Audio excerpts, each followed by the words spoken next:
আমি এখানে এসেছি একজন লেখক, আইনজীবী হিসাবে, রাজনৈতিক কর্মী হিসাবে, আইনমন্ত্রী হিসাবে নয়। মাধবীকে এটা অনেক বড় প্রশ্ন। এই প্রশ্নের জবাব যদি দিয়ে দেই তাহলে পাঠক তার আগ্রহ হারাবে।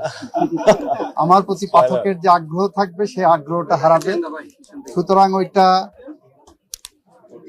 আমরা অপ্রকাশিতই রাখি।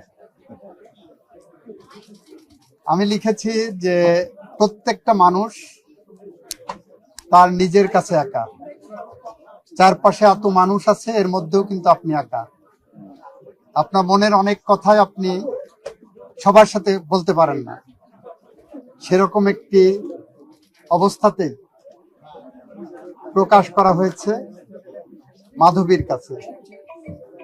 সুখ, দুঃখ, আনন্দ, বেদনা, রাজনীতি, রাষ্ট্র, সমাজনীতি, দর্শন, অনেক কিছুর মধ্যে চলে এসেছে।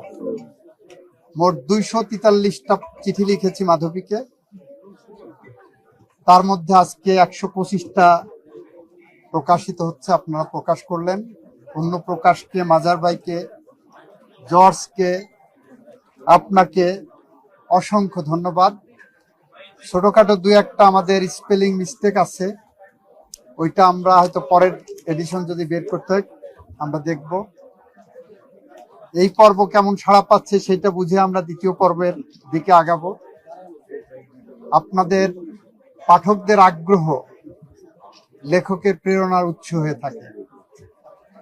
পাঠক যদি লেখককে গ্রহণ করেন তাহলে লেখক লিখতে স্বাচ্ছন্দ্য বোধ করবেন, অনুপ্রাণিত হবেন। সুতরাং সেই কারণে আপনাদের